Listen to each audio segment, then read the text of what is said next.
Good afternoon students. This is your maths class.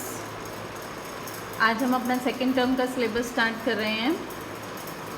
We are going to start chapter number 4, multiplication and division of fractional numbers. Fractional numbers के बारे में आप पहले पढ़ चुके हैं. फ्रैक्शंस क्या होती हैं? In which we have numerator and denominator. Now today we are going to learn about the multiplication of fractions in exercise 4.1.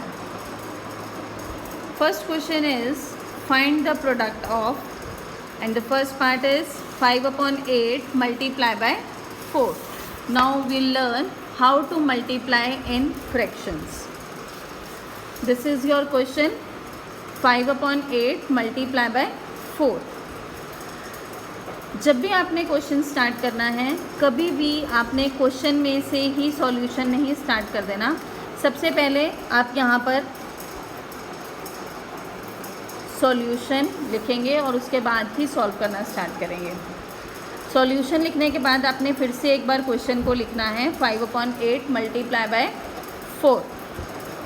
उसके बाद यहाँ पर अब हमें सबसे पहले पता होना चाहिए कि हमारा न्यूमरेटर कौन सा है और डिनोमिनेटर कौन सा है. In this fraction 5 upon 8, 5 is our numerator and 8 is the denominator. And the second number which we have multiplied 4. 4 is a whole number. यहाँ पर हमारे पास फ्रैक्शन में ये नंबर नहीं है. This is a whole number. तो जब हमने ऐसे मल्टीप्लाई करना है तो यहाँ हम क्या करेंगे?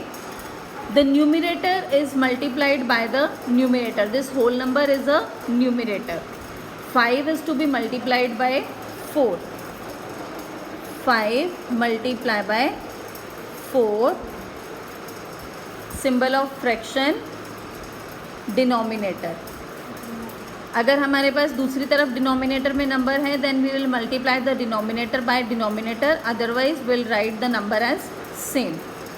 5 4 जा 20 upon 8. Now you can easily cut these two numbers with the table of 2 or with the table of 8. If we divide the number by 2, 20 divided by 2, हमने कौन से नंबर से डिवाइड करना है? जिस नंबर से दोनों नंबर्स हमारे डिवाइड होने चाहिए. 2 के टेबल में 20 भी आता है और 8 भी आता है. ठीक है, तो 20 divided by 2 is equal to 10. 2 के टेबल में 20 कहाँ पर आता है? 10 पर. एंड 2 के टेबल में 8 कहाँ पर आता है? 4 पर. 2 4 जा 8. अब आप देखो 10 और 4 अगेन ये 2 के टेबल में आ रहे हैं, तो हमने फिर से इनको 2 के टेबल से डिवाइड करना है. ठीक है, 10 divided by 2 is equal to 5. 2 के टेबल में 10 कहाँ पर आता है? 5 पर. अपॉन 4 2 जा 8. 4 2 सॉरी, यहाँ पर हमने डिवाइड करना था. यहाँ आएगा हमारा 4 divided by 2 8. Okay, the answer is 5 upon 2 because आगे ये नंबर हमारा 5 और 2 जो है ये किसी भी सेम टेबल में नहीं जाता. This is your answer. Answer is 5 upon 2. Is it okay? Now let's see another question. 11 upon 20 multiply by 5. Okay, first of all right solution. 11 upon 20 multiply by 5. यहाँ पर हम क्या करेंगे? 11 मल्टीप्लाई बाय 5 अपॉन 20, जैसे हमने पिछले पार्ट में किया था. 11 multiply by 5, numerator is multiplied by numerator upon 20. Now 11 5 जा 55 अपॉन 20. अब ये 55 और 20 दोनों कौन से टेबल में जाते हैं? 5 के टेबल में. सो 55 divided by 5 and 20 divided by 5, दोनों को हमने 5 से डिवाइड करना है. अब 5 के टेबल में 55 कहाँ पर आएगा? 5 11 जा 55 अपॉन 5 4 जा 20.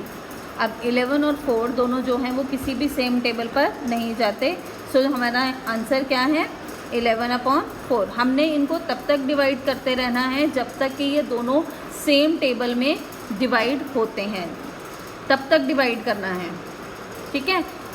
The remaining number will be your answer, that is 11/4। Okay, इस तरह से आपने एक्सरसाइज 4.1 के सारे पार्ट्स आज करने हैं। This is your homework. Exercise 4.1 you have 21 parts, but you just do up to 10th part। 7/9 multiply by 8 यहाँ तक ही आपने करना है, ठीक है। बाय।